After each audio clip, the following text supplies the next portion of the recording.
Je suis de nouveau à sec, la facture d'électricité trône sur mon comptoir de cuisine, tel un arrêt de mort. Le mot en retard, en lettres rouges, pourrait tout aussi bien épeler mon échec en tant qu'artiste. Mes mains tremblent en agrippant le ciseau, pas à cause du froid de décembre qui s'infiltre à travers les murs de l'entrepôt, mais parce que je sais qu'il me reste exactement 12 jours pour créer 3 sculptures de glace pour le festival de théâtre d'hiver, sinon je dormirai dans ma voiture. Le bloc de glace me domine, immaculé et impitoyable, comme tout le reste à Riverside ces derniers temps. Je presse la lame contre la surface, regardant les copeaux cristallins tomber sur le sol en béton. Chaque entaille saigne un argent que je n'ai pas, un temps que je ne peux pas me permettre de perdre. Vous le tenez mal? Je me retourne d'un bond, le ciseau levé comme une arme. Une femme se tient dans l'embrasure de la porte de mon atelier. Cheveux blonds captant la lumière crue du néon, manteau de créateur, bottes as en cuir qui coûtent probablement plus cher que mon loyer. Tout en elle crie l'opulence. Pardon? Elle s'approche et je remarque ses yeux, bleus comme un ciel d'hiver, assez vifs pour tailler le verre. L'angle. Vous vous battez contre la glace au lieu de travailler avec elle. Et vous êtes qui? Et vous êtes qui pour commencer? Lorraine Powell? Elle tend une main manucurée que je ne saisis pas. Je suis propriétaire de l'immeuble d'en face. Bien sûr, elle possède probablement la moitié de cette fichue ville. Eh bien, Lorraine Powell, à moins que vous ne soyez ici pour commander une sculpture, j'ai du travail. Elle rit et ce n'est pas le gazouillis poli auquel je m'attendais. C'est un rire authentique, presque rauque.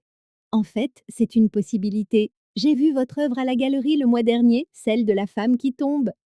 Ma poitrine se serre. Cette sculpture s'est vendue pour à peine de quoi couvrir les matériaux? Et alors? Elle était pleine de colère réelle. La plupart de l'art aujourd'hui n'est qu'une jolie décoration pour les murs des riches. J'étudie son visage, cherchant le piège. Les gens riches ne parlent pas comme ça. Ils ne débarquent pas dans les ateliers d'artistes fauchés, vêtus de manteaux, à 1000 $ pour discuter de l'authenticité de la sculpture. Vous n'avez pas l'air d'apprécier l'art en colère. Vous n'avez pas l'air de faire des suppositions sur les gens que vous n'avez jamais rencontrés. Mon touché. Je me retourne vers la glace, mais ma concentration et satience est partie en fumée. Elle est toujours là, à me regarder travailler avec une intensité qui me donne la chair de poule et me brûle la peau en même temps. Le festival de théâtre, dis-je, sans croiser son regard. Vous y allez? Soirée d'ouverture? Et vous? J'y serai pour travailler. Je désigne la glace. Ces beautés doivent être installées avant la première. Quelle pièce irez-vous voir après? La question me prend au dépourvu. Aucune. Je n'ai pas les moyens d'acheter des billets. Un silence s'installe entre nous. Je risque un coup d'œil et la surprends à me fixer avec quelque chose qui pourrait être de la sympathie. Et merde. J'ai un billet en trop? Dit-elle doucement. Je n'accepte pas la charité. Ce n'est pas de la charité, c'est de la curiosité. À propos de quoi? De savoir si vous vous battez contre tout avec autant de ferveur que contre cette glace. Avant que je puisse répondre, elle s'éloigne, ses talons claquant sur le béton. Sur le seuil, elle se retourne. L'offre tient. Sienna White. Elle connaît mon nom. Bien sûr qu'elle connaît mon nom. Les gens riches se renseignent toujours. Mais alors que je la regarde disparaître dans la neige, je réalise que je me demande déjà ce qu'elle voulait dire par se battre. Et zut, je me demande si j'ai envie de le découvrir. Elle réapparaît 3 jours plus tard, alors que j'installe les sculptures au théâtre, pas pour regarder l'équipe de montage se débattre avec 2 tonnes de glace, mais pour acheter la troisième pièce, purement et simplement. Elle n'est pas à vendre. Je lui dis, en essuyant la condensation gelée de mes mains. Tout est à vendre. Lorraine sort un chéquier. Dites votre prix. Cette sculpture est ma meilleure œuvre à ce jour, une femme se libérant de chaînes cristallines. Ça m'a pris 40 heures, et m'a presque coûté 2 doigts, je l'ai, elle fait partie de l'exposition du festival. J'en commanderai une autre, identique. Vous ne comprenez pas, l'art ce ne sont pas des gadgets produits en série. Elle les étudie la sculpture, tournant lentement autour, son souffle crée de petits nuages dans l'air froid. Vous avez raison, celle-ci a quelque chose que la copie n'aurait pas. C'est-à-dire? Votre faim. Elle me regarde droit dans les yeux. On la voit dans chaque entaille. Les mots me frappent et je frappe plus durement qu'ils ne le devraient. Je me détourne, me concentrant sur le réglage des lumières autour de ma femme de glace. Vous ne savez rien de la fin. Mettez-moi au défi. Avant que je puisse répondre, le directeur du théâtre me fait signe. Crise avec la deuxième sculpture, un problème de support. Le temps que je finisse d'expliquer la physique de la glace à des gens qui pensent que l'art apparaît par magie, Lorraine est partie. Mais le chèque est glissé sous ma boîte à outils, plus d'argent que je n'en ai vu depuis des mois. Je ne l'encaisse pas. La tempête frappe le soir de la première, juste à la fin du premier acte. La neige s'abat sur les fenêtres du théâtre tandis que les spectateurs s'agglutinent dans le hall du hall, peu enclins à s'aventurer dehors pendant l'entracte. Je vérifie que mes sculptures ne subissent pas de dommages liés à la température quand j'entends des voix familières près du bar. L'interprétation de l'acteur principal est complètement fausse, dit Lorraine à sa compagne, une femme aux cheveux d'argent dégoulinante de bijoux. Hamlet n'est pas indécis, il est calculateur. Ma chérie, ce n'est que du divertissement. Non, c'est pas que du divertissement. L'art est le reflet de la perception que nous avons de nous-mêmes. Si nous réduisons chaque personnage complexe à des motivations simples, nous perdons quelque chose d'essentiel sur la nature humaine. Je me surprends à m'approcher, attirée par la passion dans sa voix. Ce n'est pas la femme d'affaires polissée de mon atelier, c'est quelqu'un qui réfléchit vraiment à ceux qu'elle regarde. Vous avez tort, j'interromps. Les deux femmes se tournent. Le visage de Lorraine ne montre aucune surprise, comme si elle attendait que je me joigne à la conversation. Vraiment, Hamlet n'est pas calculateur, il est paralysé. Il y a une différence entre réfléchir aux conséquences et avoir peur d'agir. La femme aux bijoux nous regarde comme si nous parlions des langues étrangères. Il me faut un autre martini, marmonne-t-elle en dérivant vers le bar. La peur et le calcul peuvent sembler identiques de l'extérieur, dit Lorraine. Mais de l'intérieur, la sensation est complètement différente. Je croise les bras. Vous le sauriez si vous aviez déjà eu vraiment peur de quelque chose. Ses yeux bleus se plissent. Vous pensez que l'argent protège de la peur? N'est-ce pas le cas? Ma mère a cumulé 3 emplois pour mettre de la nourriture sur notre table. Elle est morte quand j'avais 16 ans, épuisée et fauchée, persuadée d'avoir échoué. La voix de Lorraine reste stable, mais quelque chose vacille derrière ses yeux. J'ai bâti tout ce que j'ai pour m'assurer de ne plus jamais me sentir aussi impuissante. Alors non, l'argent n'élimine pas la peur. Il change seulement ce que vous avez peur de perdre. La confession flotte entre nous. Je devrais m'éloigner, retourner à mes sculptures, maintenir la distance de sécurité entre son monde et le mien. Au lieu de ça, je fais un pas de plus. Je suis désolée pour votre mère. Ne le soyez pas. Elle m'a appris que la survie n'est pas jolie, mais elle est nécessaire. Les lumières du hall clignotent, et une annonce grésille dans l'interphone. Le deuxième acte est annulé en raison des conditions météorologiques. Des murmures déçus ondulent dans la foule alors que les gens récupèrent leur temps, leur manteau et se dirigent vers les sorties. Plutôt approprié, dit Lorraine en regardant l'exode. Tout le monde fuit la tempête au lieu d'attendre qu'elle passe. Certains d'entre nous n'ont pas le choix. Ma voiture est probablement déjà ensevelie sous un mètre de neige. Elle penche la tête, m'étudiant. Je pourrais vous ramener. Ou où que vous ayez besoin d'aller. L'offre est simple, pratique, mais la façon dont elle me regarde suggère que rien chez cette femme n'est jamais vraiment simple. Pourtant, l'alternative est de passer la nuit dans un hall de théâtre, et ma fierté ne va pas jusque-là. D'accord, mais je ne suis pas de bonne compagnie. Je m'en accommoderai. Sa voiture est exactement ce à quoi je m'attendais. Élégante et chère, avec des sièges chauffants qui me font grogner de soulagement. Nous roulons dans des rues vides, dans un silence confortable, jusqu'à ce qu'elle s'arrête devant mon immeuble. C'est ici, dis-je, sans bouger pour sortir. Quartier charmant. C'est ce que je peux me permettre? Elle coupe le moteur. La neige continue de tomber, créant autour de nous un cocon de blancheur. Dans la pénombre, son visage est plus doux, les angles moins vifs. Pourquoi n'avez-vous pas encaissé le chèque? Demande-t-elle doucement. Je n'aime pas qu'on m'achète. Et si je vous disais qu'il ne s'agissait pas d'acheter quoi que ce soit? De quoi s'agissait-il alors? Elle tend la main par-dessus la console centrale, ses doigts effleurant à peine mon poignet. Le contact est électrique, inattendu. De la curiosité sur ce que vous feriez ensuite. Je devrais retirer ma main, la remercier pour le trajet et m'enfuir dans mon appartement. Au lieu de ça, je retourne ma paume, laissant la sienne se poser contre la mienne. Vous êtes dangereuse, je murmure. Vous aussi. Quand elle se penche vers moi, je ne recule pas. Nos lèvres se rencontrent avec hésitation, une question posée et une réponse donnée en l'espace d'un battement de cœur. Elle a le goût de vin cher et d'air d'hiver, et quand elle se retire, mon monde a légèrement basculé de son axe. Je devrais y aller, dis-je, mais je ne bouge pas. Vous devriez. Aucune de nous ne bouge. Dehors, la tempête fait rage, mais à l'intérieur de cette voiture, sa main toujours posée sur la mienne, je me sens parfaitement au chaud. Une semaine passe avant que je ne la revoie. 7 jours après t'entendre que ce baiser n'a pas eu lieu, que je ne vérifie pas mon téléphone toutes les heures, espérant un message qui n'arrive jamais. Puis elle se présente à mon atelier avec une invitation imprimée sur un papier épais qui coûte probablement plus cher que mon budget alimentaire. Vernissage à la galerie Pemberton, vendredi soir. Elle me tend le carton comme si de rien n'était, mais ses doigts s'attardent contre les miens. Il présente un des artistes féminines émergentes. Je fixe l'écriture élégante. Ce n'est pas mon milieu. Ça pourrait l'être. Je n'ai pas les vêtements qu'il faut pour ce genre d'endroit. Le regard de Lorraine balaisait mon jean taché de peinture et mon pull usé.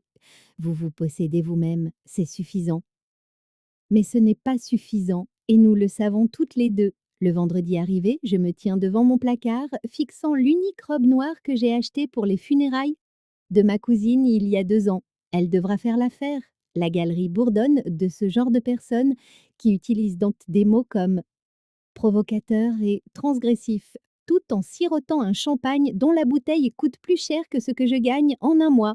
Lorraine apparaît à mon coude, magnifique dans une robe bleu marine qui porte probablement le nom d'un créateur sur son étiquette de prix. Tu es magnifique, dit-elle doucement. Je n'ai pas ma place ici, tout le monde joue un rôle. Au moins, tu es honnête à ce sujet. Elle me guide à travers la foule, me présentant comme une sculptrice brillante à des gens dont j'oublie instantanément les noms. Il sourit poliment, pose des questions superficielles sur mon processus, puis passe à des conversations plus importantes. Je suis une curiosité, le dernier projet de Lorraine à discuter lors des dîners mondains. Le travail sur glace doit être un défi, dit une femme dont les bijoux pourraient bien financer mon matériel artistique pour une décennie. Si temporaire, presque futile. Tout est temporaire, je réponds. Au moins, la glace est honnête à ce sujet. Elle rit comme si j'avais dit quelque chose d'intelligent plutôt que de défensif et s'éloigne pour examiner une peinture qui ressemble à quelqu'un ayant jeté de la peinture sur une toile en l'appelant commentaire sur l'angoisse postmoderne. Ils ne comprennent pas, dis-je à Laurent. Ils n'ont pas à le faire. L'art ne vise pas la compréhension universelle. Alors, à quoi sert-il? Elle touche mon bras, sa main chaude contre ma peau. À la connexion entre l'artiste et quiconque est assez courageux pour vraiment voir. Avant que je puisse répondre, un homme en costume chair apparaît à côté de nous. Distingué, cheveux argentés, le genre de confiance qui vient du fait de n'avoir jamais douté de sa place dans le monde. Lorraine, ma chérie. Il l'embrasse sur la joue avec une familiarité étudiée. Et vous devez être la fameuse sculptrice sur glace. Sienna White. Je tente à étendre la main qu'il serre brièvement avant de me congédier de son attention. Richard Pemberton, dit Lorraine. Il possède la galerie, entre autres choses. Le sourire de Richard n'atteint pas ses yeux. Lorraine me dit que vous travaillez avec des matériaux non conventionnels. La condescendance est subtile, mais sans équivoque. J'ai déjà entendu ce ton de la part de professeurs qui pensaient que le médium que j'avais choisi était indigne d'une considération sérieuse, de comités de subvention qui préféraient des matériaux traditionnels. La glace a de l'intégrité, dis-je d'un ton égal. Elle ne peut pas prétendre être ce qu'elle n'est pas. Comme c'est rafraîchissant, bien que j'imagine que cela limite considérablement votre marché. Certaines choses sont plus importantes que les marchés. Son rire est condescendant, celui de quelqu'un qui n'a jamais eu à se soucier de vendre son art.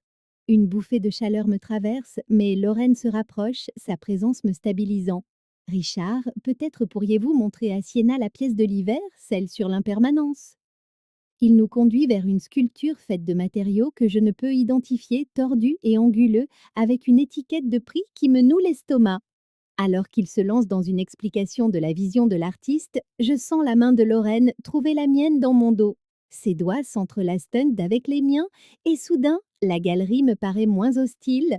Quand Richard passe enfin à d'autres invités, Lorraine m'entraîne dans un coin plus calme. Je suis désolée pour lui, il est brillant, mais il manque de savoir-vivre. Tu veux dire que c'est un con? Ça aussi. Son sourire est plein d'excuses. Je voulais que ce soir soit différent.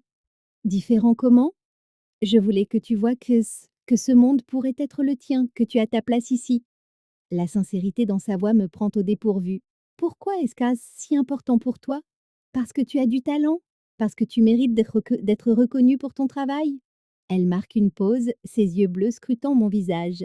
Parce que je me soucie de ce qui t'arrive. L'aveu flotte entre nous, plus intime que notre baiser dit dans sa voiture. Autour de nous, la galerie poursuit sa danse sophistiquée de l'art et du commerce, mais je suis entièrement concentrée sur elle. Lorraine, mon appartement n'est pas loin d'ici, dit-elle doucement. Si tu veux partir plus tôt? Ce n'est pas vraiment une question. Nous savons toutes ces ça tous les deux où cela mène, nous nous dirigeons vers ce moment depuis cette première nuit dans sa voiture. Je devrais être prudente, réfléchir aux implications de franchir cette ligne.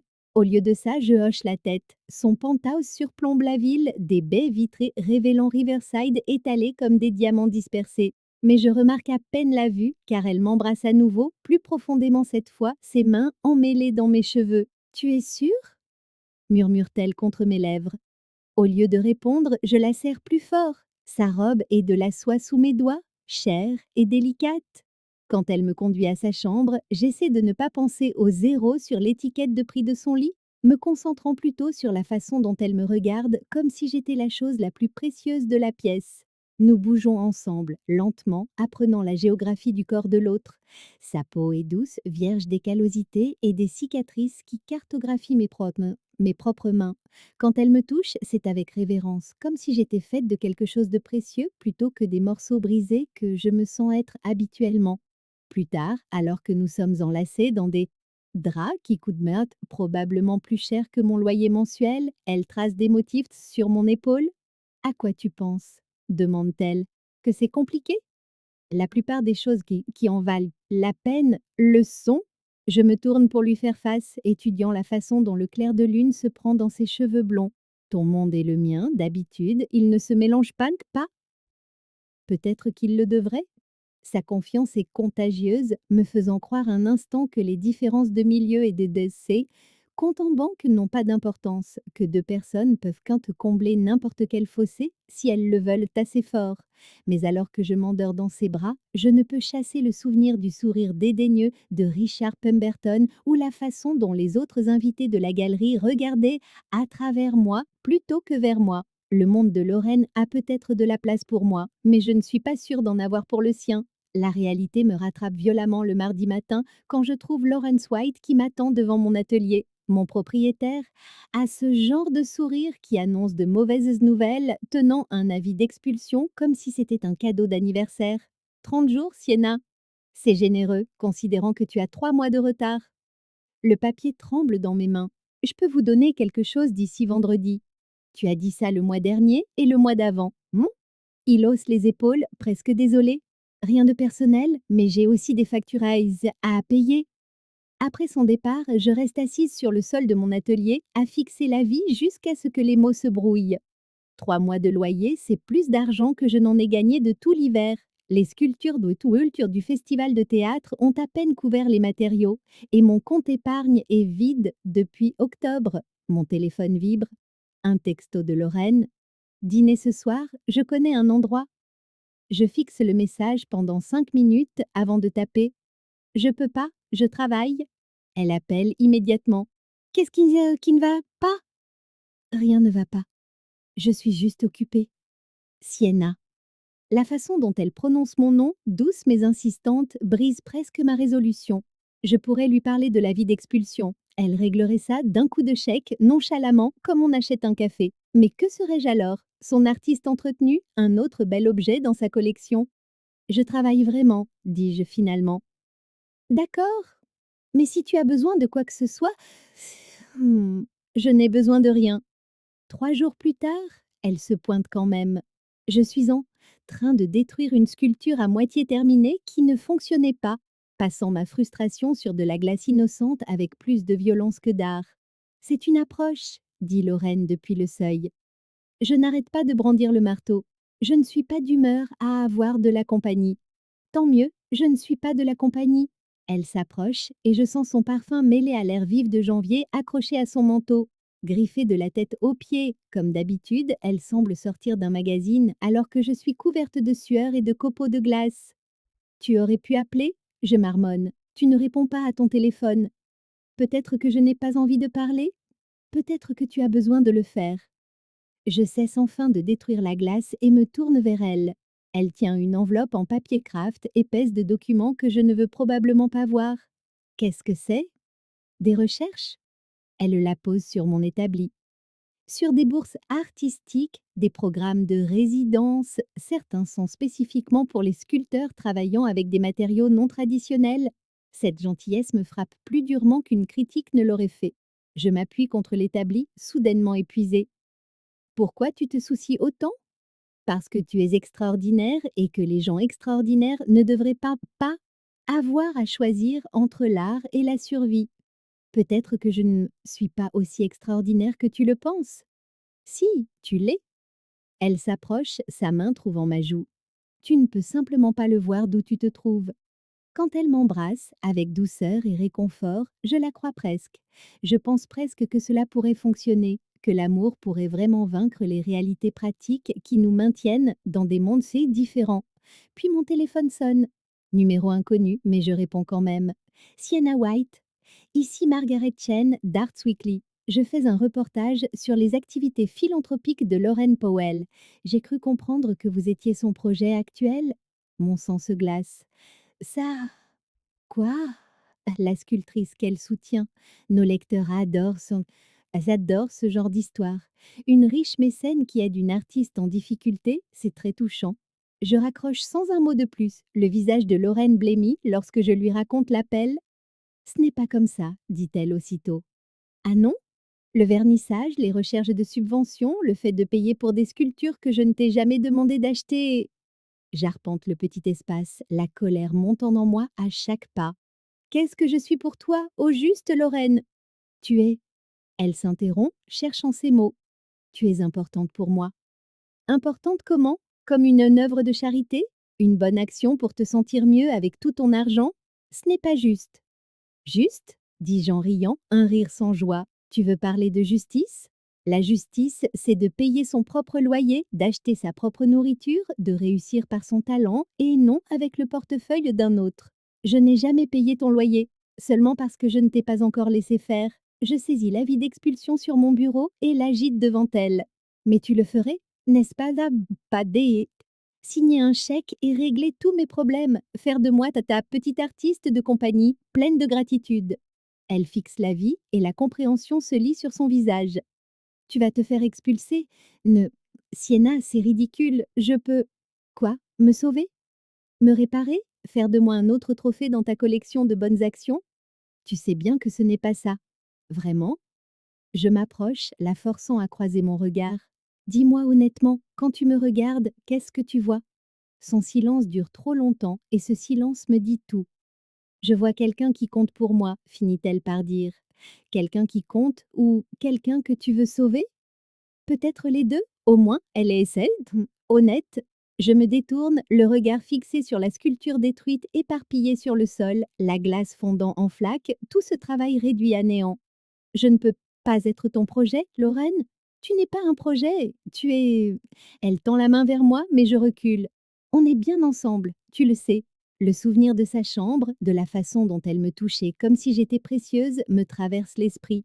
Un instant, je suis sur le point de céder, de la laisser résoudre mes problèmes avec un argent que je n'ai pas gagné. Au lieu de ça, je ramasse les recherches de subventions et les lui tends.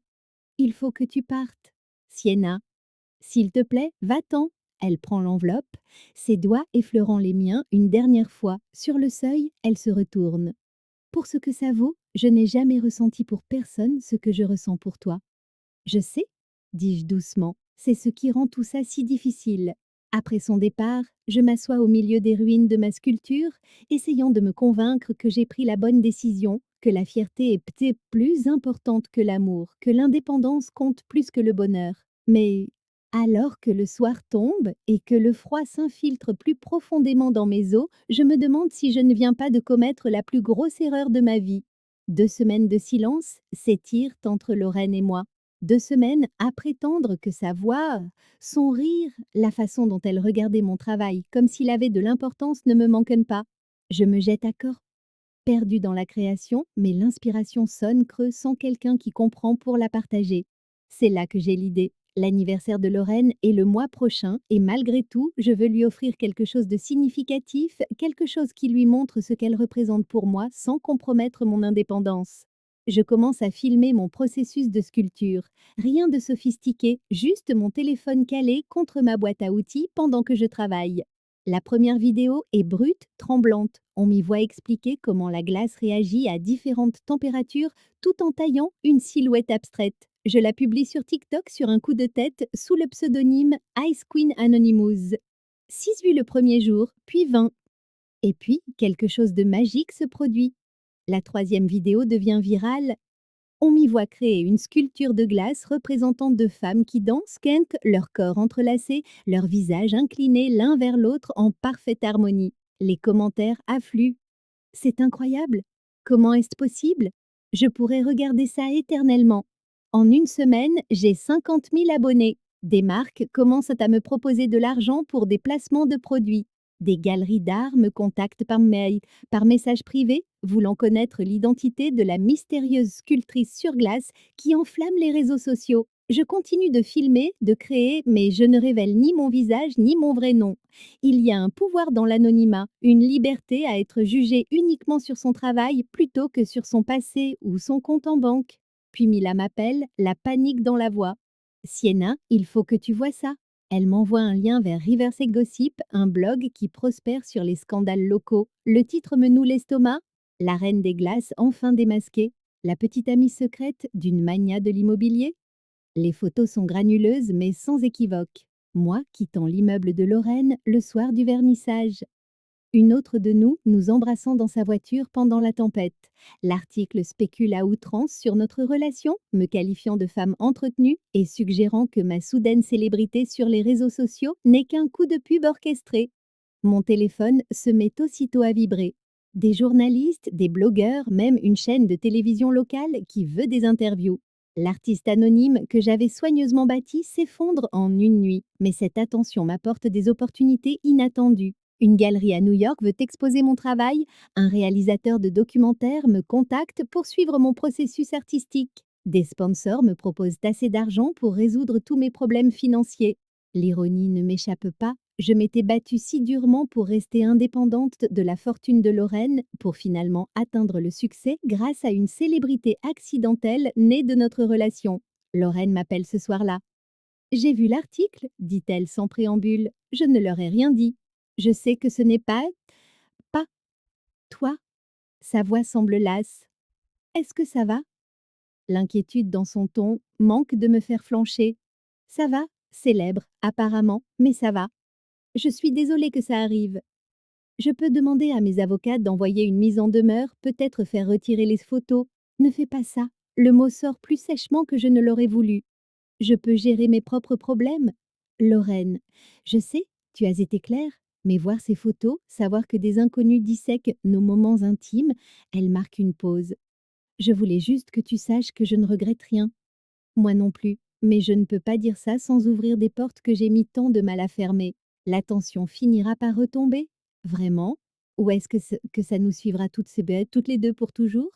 Avant que je puisse répondre, elle raccroche. Je fixe mon téléphone, me demandant si c'est ainsi que se terminent les histoires d'amour modernes. Pas par des confrontations dramatiques ou des adieux en larmes, mais par des vidéos virales et des blogs à potins qui rendent toute intimité impossible. Le lendemain matin apporte de nouvelles complications. Lawrence se présente à mon atelier avec un journaliste soudainement désireux de discuter de mon parcours artistique maintenant que je suis célèbre sur Internet. L'avis d'expulsion a mystérieusement disparu. J'ai toujours su que tu avais du potentiel, dit-il, comme s'il n'était pas prêt à me jeter à la rue 2 semaines pas plus tôt. Le journaliste veut une déclaration sur Lorraine, sur notre relation, sur l'influence de notre arrangement romantique, sur mon art. Je refuse de commenter et m'échappe vers le seul endroit qui semble encore sûr, ma glace. Mais même la création est différente maintenant. Chaque sculpture devient un contenu potentiel, chaque vidéo un pas de plus loin de l'expression artistique pure qui a initié ce voyage. Les sections de commentaires se remplissent de spéculations sur ma vie privée plutôt que de discussions sur mon travail. 3 jours plus tard, tout bascule à nouveau. Je filme une nouvelle pièce, une sculpture de femme se libérant de chaînes cristallines quand quelqu'un martèle la porte de mon atelier. À travers le verre dépoli, je vois plusieurs silhouettes, des appareils photos. Les journalistes ont fini par me retrouver. Juste quelques questions sur Lauren Powell crie l'un d'eux à travers la porte. Je coupe la diffusion en direct, mais il est trop tard. Des milliers de spectateurs savent maintenant exactement où je travaille. Ma retraite du monde a été complètement anéantie. Ce soir-là, assise dans mon appartement, je fais défiler les commentaires de ma dernière vidéo. Au milieu des appréciations artistiques sincères, des questions indiscrètes sur ma situation amoureuse, ma situation financière, des théories sur l'implication de Lorraine dans ma carrière. Un commentaire me glace le sang. Elle se sert de la femme riche pour l'argent et la gloire. Un grand classique de la profiteuse. Un autre, Lauren Powell mérite mieux qu'une artiste fauchée qui cherche une vache à lait. Ils ne comprennent pas, personne ne comprend, mais en lisant d'autres commentaires, je réalise que la vérité n'a pas d'importance. La perception du public a déjà écrit notre histoire, réduisant notre relation complexe à de simples stéréotypes. Mon téléphone vibre, un SMS d'un numéro inconnu. Profite de tes 15 minutes de gloire, mais n'oublie pas, tout a un prix. Je ne sais pas qui l'a envoyé, mais le message est clair. Ma célébrité accidentelle a fait de Lorraine et de moi des cibles.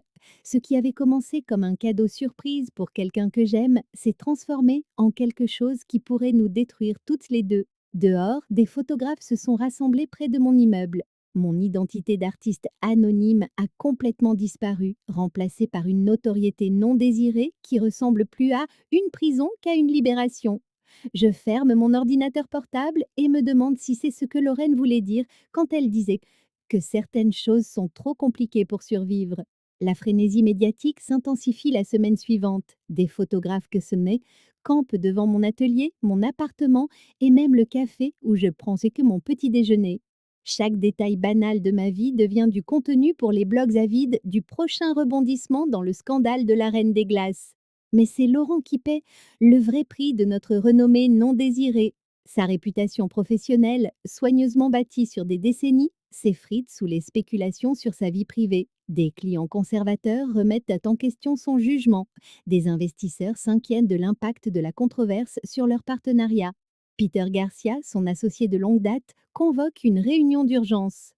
Je le sais parce que les photos se retrouvent en ligne quelques heures plus tard. Lorraine entrant dans leur bureau du centre-ville, l'air sombre, le visage de Peter contracté par une colère à peine contenue. Les titres s'écrivent eux d'eux-mêmes.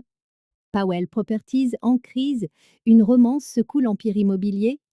Quand la vie privée détruit une carrière. Je regarde les reportages depuis mon appartement, les rideaux tirés contre les appareils photo à l'extérieur. Chaque nouvelle information enfonce un peu plus le couteau. Ma tentative de surprendre Lorraine avec quelque chose de beau s'est transformée en une arme, détruisant tout ce pourquoi elle a travaillé. Mila passe avec des provisions, le seul moyen pour moi d'éviter de me jeter dans la fosse aux photographes. C'est de la folie, dit-elle en déballant des chips et des soupes en conserve. Ils vous traitent comme des criminels au lieu de deux femmes qui sont tombées amoureuses. Amoureuses? Je ris amèrement. Je l'ai repoussée, tu te souviens? J'ai choisi ma fierté plutôt qu'elle. Peut-être. Mais la façon dont tu regardes ces reportages, la façon dont ton visage change quand il prononce son nom. Mila s'assoit à côté de moi sur le canapé. Tu es toujours amoureuse d'elle? Avant que je puisse le nier, mon téléphone sonne. Numéro inconnu, mais je réponds quand même, désespérée d'avoir une distraction. Mademoiselle White, c'est Jonathan Hayes de la Meridian Development Corporation. Nous sommes l'un des principaux investisseurs de Lauren Powell. Mon estomac se serre. Je ne comprends pas. Nous demandons à Madame Powell de prendre ses distances avec cette situation pour protéger nos intérêts commerciaux. Comme vous semblez vous soucier de son bien-être, j'ai pensé que vous devriez être au courant de la pression qu'elle subit. Quel genre de pression? Le genre qui pourrait lui coûter tout si ce scandale continue. Nous avons des clients conservateurs, mademoiselle White. Ils n'apprécient pas que leurs investissements soient associés à des relations personnelles controversées. La menace est claire, sans être explicite. Mettez fin à cela ou regardez Lorraine perdre l'empire qu'elle a bâti à partir de rien. Qu'est-ce que vous attendez de moi? Une déclaration, quelque chose qui clarifie que cette relation est terminée, qu'il n'y a plus aucun lien romantique, une rupture nette sans scandale résiduel. Je raccroche sans répondre, mais l'appel me hante. Les relations d'affaires de Lorraine ne demandent pas seulement de la distance, elles exigent que je participe à l'effacement de ce qui s'est passé entre nous. Ce soir-là, un autre appel change tout. Cette fois, c'est Lorraine elle-même. On peut se voir quelque part de discret? 20 minutes plus tard, pocos tard, elle est à ma porte, portant des lunettes de soleil malgré la nuit, un foulard de soie couvrant ses cheveux blonds si reconnaissables. Même déguisée, elle a l'air épuisée. Tu ne devrais pas être là, dis-je en la laissant entrer malgré tout. Les photographes sont distraits par la rue, par la voiture leur que j'ai envoyée à l'autre bout de la ville. Nous nous installons dans mon minuscule salon, l'espace semblant encore plus petit en sa présence. De près, je peux voir la tension sur son visage, la façon dont cette semaine l'a vieilli.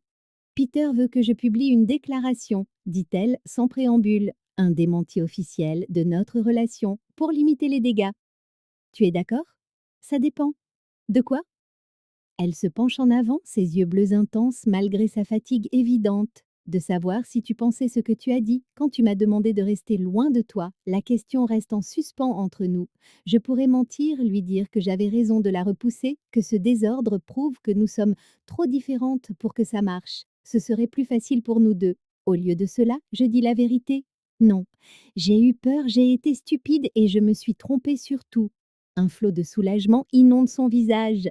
Dieu merci, parce que j'ai passé 2 semaines à me demander si j'avais imaginé à quel point on était bien ensemble. On était bien ensemble, on est bien ensemble, mais regarde ce que ça t'a coûté. Sienna, j'ai bâti des entreprises, conclu des contrats de plusieurs millions, négocié avec des gens qui vendraient à leur grand-mère pour un profit.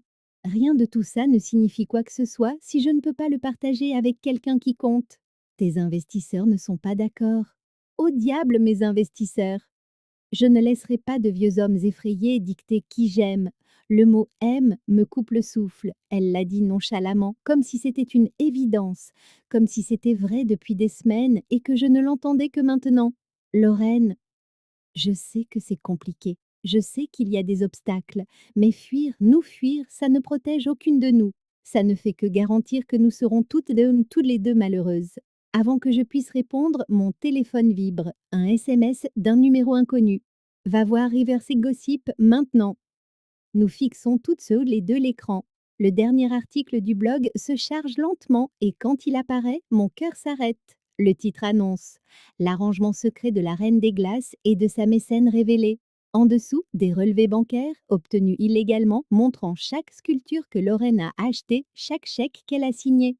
L'article présente cela comme la preuve d'une relation transactionnelle, me qualifiant d'opportuniste, et Lorraine de femme riche et naïve dont on a profité. Comment ont-ils eu ça?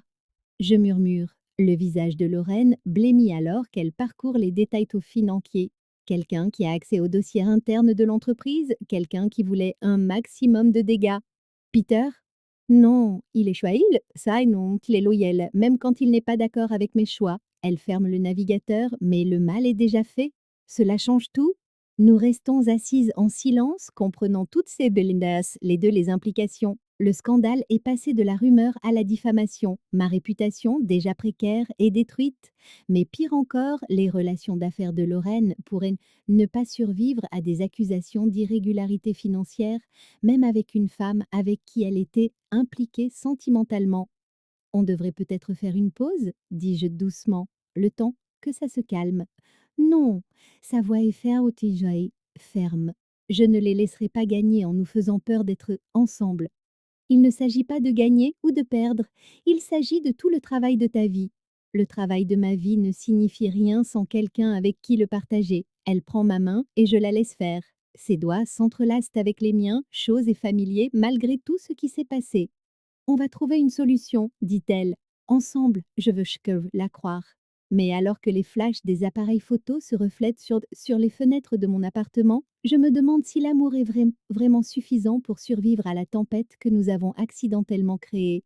Dehors, ils attendent de documenter chaque instant de notre relation, transformant l'intimité en spectacle.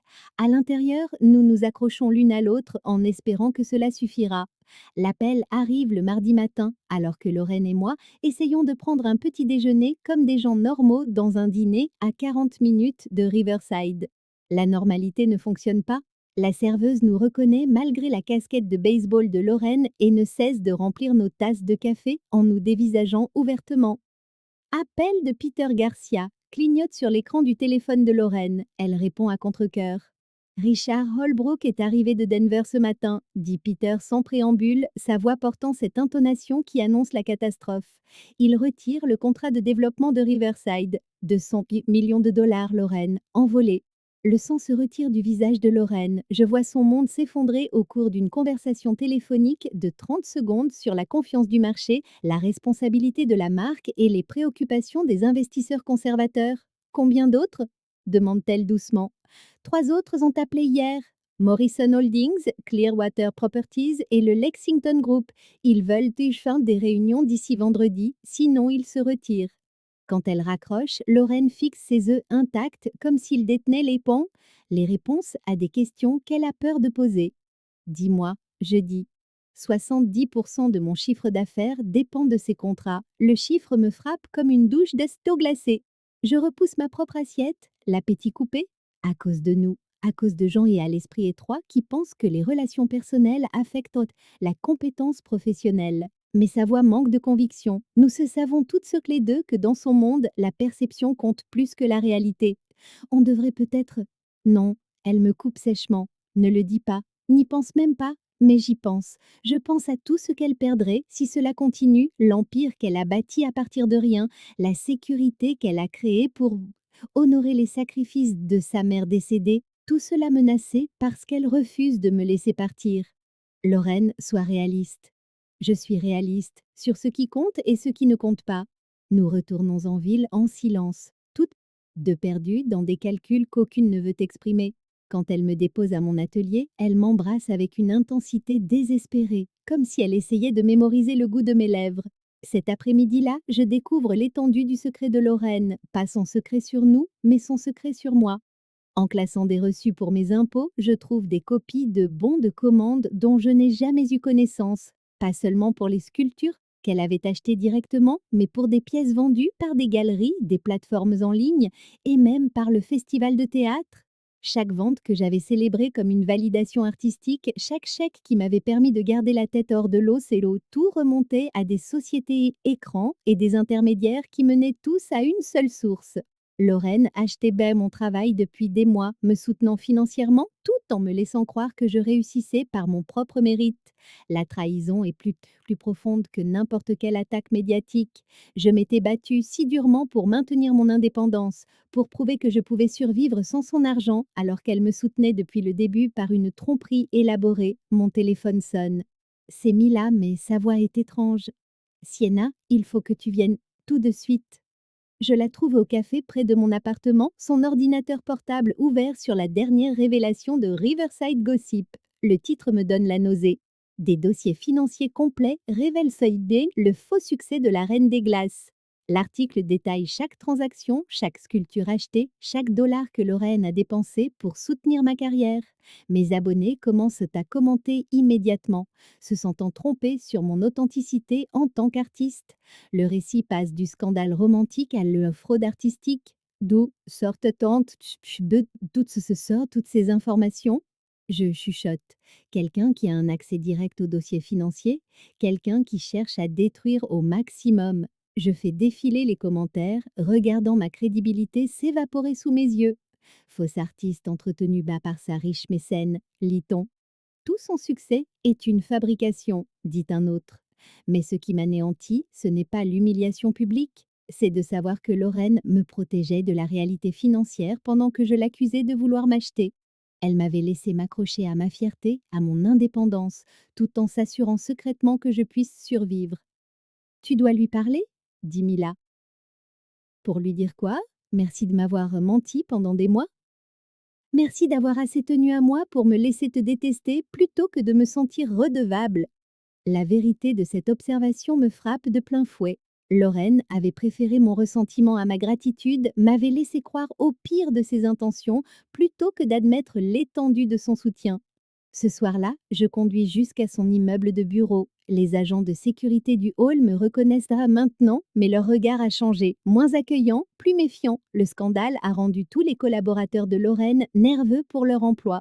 Je la trouve dans la salle de conférence qu'elle réserve aux réunions difficiles, entourée de documents juridiques et de projections financières.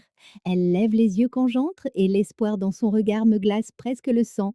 Sienna, pourquoi tu ne m'as rien dit? Elle sait immédiatement de quoi je parle.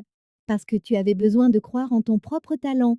En me trompant, en protégeant ta confiance, le temps que le reste du monde comprenne ce que je savais déjà. Je m'assois en face d'elle, de l'autre côté de la table de conférence vernie. Cette barrière luxueuse entre nous semble étrangement appropriée pour une conversation sur l'argent, l'art et les mensonges que nous nous racontons à leur sujet. Je me sens stupide. Tu es brillante. Chaque sculpture que j'ai achetée valait 10 fois le prix que j'ai payé. La seule fraude, c'était la sous-évaluation de ton travail, pas sa qualité. Ce n'est pas ce qu'Internet en pense. Internet a tort sur presque tout. Nous restons en silence, écrasés par le poids de tout ce qui n'a pas été dit. De l'autre côté des fenêtres, Riverside sent-il des lumières des entreprises et des maisons pleines de gens dont la vie n'est pas disséquée quotidiennement par des inconnus avides de donner leur avis. Peter pense que je devrais publier un communiqué, dit-elle enfin. Une prise de distance officielle de notre relation, une séparation claire entre le personnel et le professionnel. Est-ce que c'est que ça sauvera tes contrats? Peut-être, probablement. Alors, fais-le. Les mots sortent avant que je puisse les retenir, mais en voyant son visage, je sais qu'ils sont nécessaires. Elle a déjà tant perdu à cause de nous. Je ne serai pas la raison pour laquelle elle perdra tout. Je ne nous ferai pas ça, dit-elle fermement. Ce n'est pas à nous que tu le ferais. C'est pour nous, pour moi. Sienna, hum, je me lève, marche jusqu'à la fenêtre qui surplombe la ville qu'elle a contribué à bâtir. Combien de personnes travaillent Bahreïn pour ton entreprise? 46? 46 personnes dont l'emploi dépend de la survie de ton affaire. 6 familles qui comptent chantent sur l'empire que tu as bâti. Je me retourne pour lui faire face. C'est plus grand que nous. Rien n'est plus grand que nous. Sa certitude manque de briser ma résolution, mais je pense aux graphiques financiers étalés sur sa table, aux contrats qui s'envolent, aux décennies de travail menacées par un scandale qui a commencé parce que j'avais voulu lui faire la surprise d'une œuvre d'art. Si ça l'est, dis-je doucement. Et tu le sais? Quand je me dirige vers la porte, elle n'essayait pas de me retenir, mais sa voix, faible et vaincue, me suit dans le couloir. Ce n'est pas fini. Je veux être d'accord. Je veux croire que l'amour triomphe des considérations pratiques, de la pression publique et de la réalité de l'argent dans un monde qui carbure à ça. Mais tandis que je descends dans l'ascenseur, traversant des étages de bureaux pleins de gens dont le gagne-pain dépend du succès de Lorraine, je sais que certaines batailles ne se gagnent pas juste en le voulant très fort. Dehors, les photographes attendent toujours le prochain chapitre de notre histoire. Je passe devant eux sans un mot, sachant que c'est peut-être la dernière fois qu'ils me jugeront digne d'intérêt. La reine des glaces, semble-t-il, est enfin prête à fondre. Le communiqué d'Adris mis en ligne le jeudi après-midi sur le site de Powell Properties, professionnel, clinique, conçu pour expurger toute émotion de ce qui avait été la relation la plus intense de ma vie.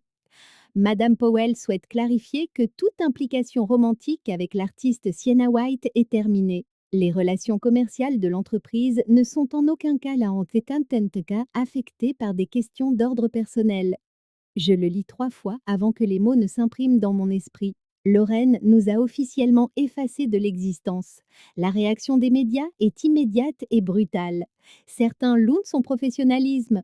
D'autres l'accusent de m'avoir sacrifié pour protéger sa fortune. Aucun ne comprend que c'était mon choix, mon insistance pour qu'elle sauve son empire, même si cela signifiait nous sacrifier. Mais comprendre mon rôle dans cette décision n'atténue pas la douleur quand je la vois, le soir même, interviewée sur la chaîne économique locale. Composée, distante, elle discute des projections trimestrielles comme si son cœur n'était pas en train de se briser en direct. La priorité de l'entreprise reste de fournir des résultats exceptionnels à nos clients, dit-elle lorsqu'on l'interroge sur l'impact du scandale. Les distractions personnelles ne sont que cela, des distractions personnelles. C'est tout ce que j'étais. Mon téléphone est silencieux depuis 3 jours, pas de SMS de Lorraine, pas d'appel, aucune reconnaissance du fait que nous nous noyons toutes les deux dans le vide laissé par notre relation. L'absence semble délibérée, définitive. Je me jette sur la glace avec une intensité maniaque. Sans la pression des réseaux sociaux ou des ventes potentielles en galerie, je crée pour le simple plaisir de créer. Des sculptures massives qui remplissent mon atelier, des formes abstraites et fluides qui expriment tout ce que je ne peux pas dire sur l'amour, la perte et le prix à payer quand on aime quelqu'un plus que soi-même. C'est le meilleur travail que j'ai jamais fait et absolument personne ne le voit. Mila passe me voir tous les jours, m'apportant du café et des observations que je ne veux pas entendre. Tu as une mine affreuse, dit-elle en me regardant attaquer un bloc de glace avec une violence inutile. Merci pour ta franchise. C'est quand la dernière fois que tu as dormi? Vraiment dormi, pas juste t'effondrer d'épuisement sur le sol de ton atelier? Je ne m'en souviens pas. Le temps est devenu fluide, marqué seulement par le rythme du ciseau contre la glace et la collection grandissante de sculptures qui représentent mon cœur en miettes. Elle a sauvé ses contrats? Continue Mila. Tous, le communiqué a fonctionné exactement comme tu le voulais. Bien. On ne dirait pas que tu trouves comme ça bien? C'est bien. 86 personnes ont gardé leur emploi. Lorraine a gardé son entreprise. Tout le monde est gagnant. Sauf toi et elle. Je pose mes outils, regardant enfin Mila droit dans les yeux. Parfois, gagner signifie perdre autre chose. C'est des conneries, et tu le sais? Avant que je puisse protester, elle sort son téléphone et me montre une vidéo qui me coupe le souffle. Lorraine, à un événement d'entreprise entouré de partenaires commerciaux, souriant pour les photographes. Mais le sourire n'atteint jamais ses yeux et quand elle pense que personne ne la regarde, son visage s'effondre en une expression que je reconnais comme du chagrin. Elle est aussi malheureuse que toi, dit Mila doucement. Ça ne change rien. Ça change tout. Deux personnes ne sacrifient pas leur bonheur pour des principes abstraits, sauf si elles sont idiotes ou amoureuses. Et vous êtes bien trop intelligente pour être des idiotes. 3 semaines après notre séparation, Peter Garcia se présente à mon atelier. Je le reconnais à peine sans son costume coûteux. En jean et chemise décontractée, il a l'air plus jeune, plus humain. Elle ne sait pas que je suis là, dit-il d'emblée. Alors pourquoi êtes-vous? Parce que j'ai eu tort. Il se déplace dans mon atelier, étudiant les sculptures avec une attention sincère. Sur vous, sur votre relation, sur ce qui compte vraiment. Vous protégiez son entreprise. Je protégeais mes propres intérêts. Le succès de l'entreprise rejaillit sur moi, alors j'ai fait passer ça avant le bonheur personnel de Lorraine. Il s'arrête devant ma dernière pièce, une sculpture de deux silhouettes tendant les bras l'une vers l'autre à travers une distance infranchissable sans jamais se toucher. Elle est différente depuis le communiqué, poursuit-il. Elle a du succès, bien sûr. Les contrats sont solides, les investisseurs sont contents, mais elle avance comme un fantôme, une automate privée de vie. Elle a fait le bon choix. Vraiment? Parce que de mon point de vue, elle a choisi la peur plutôt que l'amour, et ça ne ressemble pas à la femme qui a bâti un empire en prenant des risques. Je veux protester, défendre la décision que je l'ai poussée à prendre. Au lieu de ça, je me surprends à demander: comment va-t-elle, vraiment? Elle travaille 12 heures à son bureau et 16 évite tout ce qui pourrait lui rappeler de près ou de loin votre existence. L'image de Lorraine s'épuisant dans cette salle de conférence stérile me remplit d'un mélange de culpabilité et de désir. Elle s'en remettra, dis-je, sans y croire. Le fera-t-elle? Et toi? Peter étudie mon visage avec une intensité dérangeante, parce que ce cirque de martyrs ne protège personne. Il ne fait que rendre deux personnes malheureuses pendant que tout le monde continue sa vie. Après son départ, je reste assise parmi mes sculptures et affronte la vérité que j'ai évitée. Je n'ai pas repoussé Laurent pour protéger son entreprise ou ses employés. Je l'ai repoussé pour me protéger moi-même. Je l'ai repoussé parce que l'aimer me terrifiait plus que la perdre. La révélation financière, l'attention des médias, les différences sociales, Tout ça n'était que des prétextes pour fuir la réalité terrifiante qu'elle m'aimait assez pour tout risquer. Ce qui signifiait que je devais être à la hauteur de ce risque, à la hauteur de la foi qu'elle avait en nous. J'avais choisi la sécurité familière de l'échec plutôt que le territoire inconnu d'un amour total et inconditionnel. Cette nuit-là, pour la première fois depuis des semaines, je l'appelle, je tombe directement sur sa messagerie, mais je ne raccroche pas. C'est moi, dis-je à l'enregistrement. Je sais que tu ne rappelleras pas. Je sais que c'est fini, mais je veux que tu saches. Si je t'ai repoussé, c'était à cause de ma peur, pas de ton entreprise. Tu mérites quelqu'un d'assez courageux pour se battre pour ce que nous avions. Je suis désolée de ne pas avoir été cette femme. Je raccroche et j'attends le soulagement que l'honnêteté est censée apporter. Au lieu de ça, je me sens plus vide qu'avant, comme si je venais enfin d'admettre ma défaite dans une bataille que je n'avais jamais vraiment essayé de gagner. Dehors, l'hiver se termine. Le printemps viendra, que nous soyons ensemble ou séparés, que nous soyons heureuses ou détruites par notre propre lâcheté. La glace fondra, révélant ce qui se cache en dessous. Mais pour la première fois depuis le début, je ne suis pas sûre de vouloir voir ce qui survivra quand tout ce qui était gelé aura enfin fondu. Le téléphone ne sonne pas, je ne m'y attendais pas. Certaines choses, une fois brisées, le reste, peu importe à quel point on souhaite le contraire. Le printemps arrive sur Riverside comme une promesse tenace à laquelle j'avais cessé de croire. La glace dans mon atelier fond plus vite maintenant, me forçant à travailler plus rapidement, à m'adapter aux changements de saison, que je sois prête ou non. 3 mois depuis que Lorraine et moi avons officiellement rompu.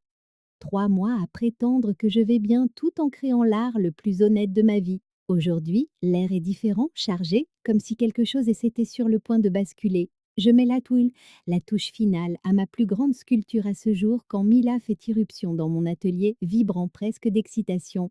Il faut que tu vois ça, dit-elle en brandissant son téléphone devant mon visage. L'écran affiche un communiqué de presse de Powell Properties. Lauren Powell annonce la création d'une nouvelle fondation artistique dédiée au soutien des artistes émergents de tous horizons. Mon cœur s'arrête. Quand? Ce matin. Mais c'est pas le plus important. Ah! Elle fait défiler jusqu'à une citation surlignée en gras. Madame Powell a déclaré que la fondation se concentrerait sur les artistes dont le travail témoigne d'une passion authentique qui transcende les considérations commerciales. Des artistes qui créent parce qu'ils n'ont pas d'autre choix que de créer. Elle me décrit. Moi. Ou peut-être décrit-elle chaque artiste qui a un jour choisi l'intégrité plutôt que la sécurité. Il y a plus, continue Mila. La première exposition de la fondation ouvre aujourd'hui. Devine où? Je n'ai pas envie de deviner. Sur la place de Riverside, entrée libre, accès public. Le sourire de Mila est contagieux. Elle offre l'art à ceux qui n'ont jamais l'occasion de le voir. Avant que je puisse traiter l'information, mon téléphone sonne. Numéro inconnu, mais je réponds quand même. Sienna White, ici Maria Santos de la chaîne 7, nous couvrons le lancement de la fondation de Lauren Powell aujourd'hui. Seriez-vous disponible pour un commentaire? Je ne donne pas d'interview, bien sûr, mais si vous changez d'avis, l'exposition dure jusqu'au coucher du soleil. La pièce maîtresse est particulièrement saisissante selon notre reporter sur place. Après avoir raccroché, Mila et moi nous regardons. Il faut que tu y ailles, dit-elle. Je ne peux pas. Si, tu peux, et tu le dois, parce que quoi qu'elle fasse, tout a commencé parce qu'elle t'aimait. 2 heures plus tard, je traverse la place de Riverside en direction d'une foule rassemblée autour de murs d'exposition temporaire. Mon estomac se noue à chaque pas, mais je ne peux pas rester à l'écart. J'ai besoin de voir ce que Lorraine a créé, comment elle a transformé ce qui restait de nous en quelque chose de public et de permanent. Les premières œuvres sont magnifiques. Puis je vois la pièce maîtresse et mon univers bascule complètement. C'est de la glace? Massive, impossible. Une sculpture qui ne devrait pas exister sous le soleil d'avril, mais qui est là, brillante et solide malgré la chaleur printanière. 2 femmes taillées dans un seul bloc, leurs corps s'écoulant l'un dans l'autre, leurs visages levés l'un vers l'autre avec des expressions de pure joie. C'est nous. La sculpture de la danse de ma vidéo virale, reproduite à une échelle qui la rend visible de l'autre bout de la place. Mais plus que ça, elle est améliorée, raffinée, avec des détails que seule une personne qui comprenait vraiment l'original aurait pu créer. C'est Lorraine qui a fait ça. D'une manière ou d'une autre, elle a trouvé le moyen de créer cet hommage à ce que nous avions. Le système de réfrigération est caché sous terre, dit une voix familière derrière moi. Je me retourne lentement, le cœur battant à tout rompre. Lorraine se tient à quelques mètres, l'air nerveux et magnifique, et tellement plus mince que dans mon souvenir. C'est toi qui as fait ça, dis-je stupidement. J'ai eu de l'aide, beaucoup d'aide. Elle sourit. Il s'avère que recréer une sculpture de glace nécessite des ingénieurs conseils et du matériel spécialisé. Pourquoi? Elle se rapproche et je sens son parfum mêlé à l'air printanier et à l'odeur des possibles. Parce que tu avais raison sur tout, sauf sur une chose. Laquelle? Que l'amour ne suffit pas. Au contraire, c'est la seule chose qui suffise. Mon entreprise va bien. Mieux que bien, en fait. Il s'avère que soutenir publiquement les arts attire des clients différents, de meilleurs clients. La fondation est réelle, entièrement financée. Ce n'est pas de la charité ni de la publicité. C'est un investissement dans les gens qui créent, parce qu'ils le doivent. Elle tend la main vers moi, puis se ravise, la laissant retomber le long de son corps. J'ai passé 3 mois à tout apprendre sur la sculpture sur glace, sur les techniques de conservation et sur les raisons pour lesquelles certaines choses méritent d'être préservées, même si elles sont éphémères. Lorraine, je sais que tu as besoin d'indépendance, je sais qu'on ne peut ni t'acheter, ni te sauver, ni te réparer, mais peut-être qu'on peut t'aimer, juste t'aimer, sans condition ni attente. La sculpture derrière elle capte la lumière de l'après-midi projetant des arcs-en-ciel sur la place. Tu m'as manqué. Je murmure. Toi aussi, tu m'as manqué, répond-elle, la voix brisée. Chaque jour, chaque sculpture que tu publiais, chaque fois que je passais en voiture près de ton quartier, chaque matin, en me réveillant et en me rappelant que tu n'étais pas là. Cette fois, quand elle tend la main vers moi, je ne me dérobe pas. Ses doigts trouvent les miens hésitants d'abord, puis plus fermes. J'ai peur, j'avoue. De quoi? Que ça marche. Que nous marchions. D'être que d'être heureuse alors que je ne suis pas sûre de le mériter. Tu mérites tout, dit-elle avec ferveur. Tu mérites quelqu'un qui voit ton talent avant que le monde ne s'en rende compte. Tu mérites quelqu'un qui commandera des sculptures impossibles juste pour prouver que l'amour survit au changement de saison. Autour de nous, la foule s'agrandit. Les gens nous reconnaissent, les téléphones apparaissent, les appareils photo cliquent. Mais au lieu de me sentir exposée, je me sens protégée, comme si Lorraine créait un espace pour nous à la vue de tous, revendiquant notre amour publiquement au lieu de le cacher. Les médias peuvent aller au diable, j'ai fini de laisser les opinions des autres dicter mon bonheur. Elle me tire plus près, et cette fois, je ne résiste pas. Quand elle m'embrasse, doucement, sûrement, et sans aucune honte, la foule autour de nous s'estompe en un simple bruit de fond. Nous nous séparons sous les applaudissements épars d'inconnus qui ont suivi notre histoire, et comprennent qu'ils sont témoins de quelque chose d'authentique. Et maintenant? Je demande. Maintenant, on trouve une solution, ensemble, pour la fondation, l'art, la façon dont l'argent, l'amour, les classes sociales et précaires et la sculpture sur glace peuvent tous coexister dans la même vie. Ça a l'air compliqué? Les meilleures choses le sont toujours? Elle a raison. Alors que le printemps s'installe sur Riverside et que mon impossible sculpture de glace continue de défier la physique, les saisons et la logique, je réalise que certaines choses valent la peine d'être compliquées, que certaines personnes valent le risque et que certains amours sont assez forts pour survivre à tout. Lorraine prend ma main alors que nous parcourons l'exposition qu'elle a créée, passant devant des œuvres qui célèbrent des gens comme moi, des gens qui créent de deux la beauté à partir de rien, parce que la beauté est c'est plus importante que tout. Je t'aime, dit-elle simplement. Je t'aime aussi. Et pour la première fois depuis des mois, le dire ne sonne pas comme une confession ou une excuse. C'est une promesse que nous sommes enfin assez courageuses pour tenir. La glace finira par fondre, c'est inévitable. Mais ce que nous avons bâti à partir d'elle, ce que nous avons appris en nous aimant, ça c'est permanent et ça valait tout ce que nous avons failli perdre.